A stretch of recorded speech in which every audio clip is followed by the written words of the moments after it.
Well differentiated, moderately differentiated, poorly differentiated, ये cancer में क्या होता है, आइए डिस्कस करते हैं। हेलो फ्रेंड्स, मेरा नाम डॉक्टर प्रवीण कुमार है। मैं कैंसर सर्जन हूँ। डाइजेस्टिव सिस्टम कैंसर्स और गायनेकोलॉजिकल कैंसर्स मेरा स्पेशलिटी है।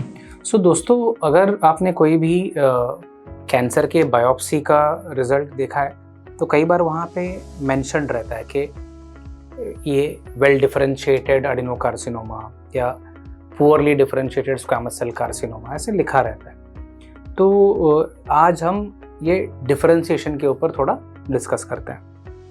तो जैसे आपको पता चल गया रहेगा कि ये जो वैरायटी है वेल डिफरेंशिएटेड, मॉडरेटली डिफरेंशिएटेड या पुअरली डिफरेंशिएटेड, अलग अलग कैंसर के प्रकार में हो सकते हैं। जैसे कि एडिनोकार्सिनोमा में भी ये पॉसिबल है, स्क्वैमस सेल में पॉसिबल है, न्यूरोएंडोक्राइन में पॉसिबल है। कई सारे अलग जो प्रकार के कैंसर्स हैं, इन सब में ऐसे अलग अलग डिफरेंशिएशन मिलने के पॉसिबिलिटीज़ हैं। तो ये एक्चुअली होता क्या है?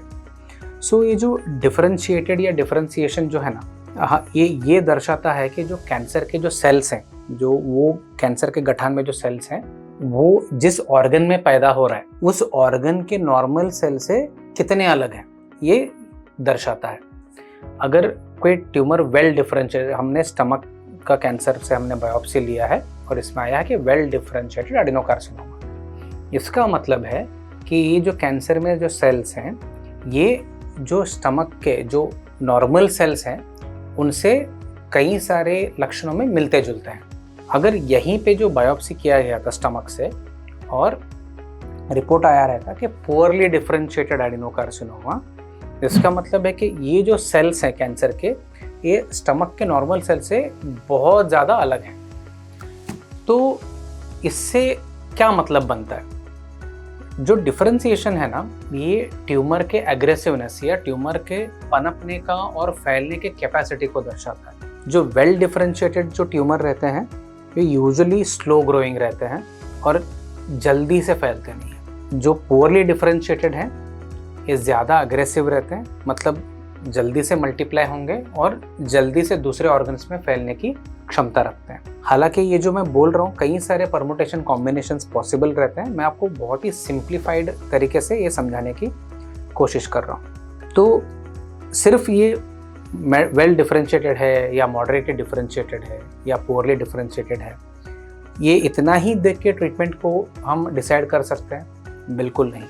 किस टाइप का कैंसर है, स्क्वैमस सेल है, एडिनोकार्सिनोमा, न्यूरोएंडोक्राइन, ये और ये कितना फैला है, जो कैंसर के स्टेज को दर्शाता है, ये दोनों पॉइंट डिफरेंशिएशन से ज़्यादा इम्पोर्टेंट है। और मेजॉरिटी ऑफ जो ट्रीटमेंट के डिसीजंस हैं कैंसर का टाइप और स्टेज के हिसाब से होते हैं। मैं ये नहीं बोल रहा हूँ कि ये डिफरेंशिएशन जो है इसका कोई रोल नहीं है, डेफिनेटली इसका रोल है। अगर मैं एग्जांपल दूं तो समझ लीजिए कि हमने कोलोन का एक अच्छा खासा सर्जरी किया है, सक्सेसफुल, अच्छे से पेशेंट रिकवर भी हो चुके हैं। और फाइनल रिपोर्ट आता है कि स्टेज 2 है, जैसे कि T3N0 है, आ गया ऐसे रिपोर्ट। तो इसमें अगर समझ लीजिए कि पेशेंट में ये बीमारी पाया जाता है कि पुअरली डिफरेंशिएटेड एडिनोकार्सिनोमा, तो यहाँ पे पेशेंट को कीमोथेरेपी का ट्रीटमेंट लेने का चांस ज़्यादा रहता है इन कंपैरिजन कि अगर यही बीमारी में वेल डिफरेंशिएटेड एडिनोकार्सिनोमा आता। ठीक है, तो ये तो मैं ओवर सिंप्लीफिकेशन है, ये सब कई सारे दूसरे फैक्टर्स को भी हम कंसिडर करते हैं, बट ये एग्जांपल मैं आपको इसलिए दे रहा हूँ कि आपको ये समझ में आए कि कैसे ये ट्रीटमेंट डिसीजंस चेंज होते हैं वेल डिफरेंशिएटेड, पुअरली डिफरेंशिएटेड, ये सब चीज़ों के ऊपर।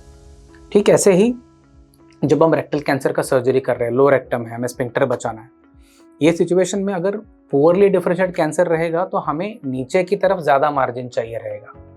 तो इसके चक्कर में हो सकता है कि हम स्फिंक्टर ना बचा पाए। इसके कंपैरिजन में अगर वेल डिफरेंशिएटेड ट्यूमर रहता है तो हमें थोड़ा कम मार्जिन भी मिलता है, तो we are okay with it, अगर हमारा स्फिंक्टर इससे बच सकता है तो।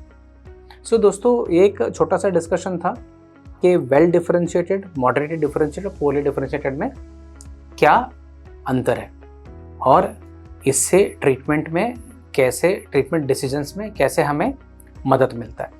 ये टॉपिक के ऊपर आपको और भी सवाल हैं या डाउट है तो डेफिनेटली हमें कमेंट्स में लिख के बताइए। कैंसर रिलेटेड टर्मिनोलॉजी, जो कैंसर क्या डायग्नोसिस और ट्रीटमेंट में जो कॉमन टर्म्स वगैरह इस्तेमाल होते हैं, कई सारे ये टर्म्स को हमने हमारे चैनल पे कवर किया है।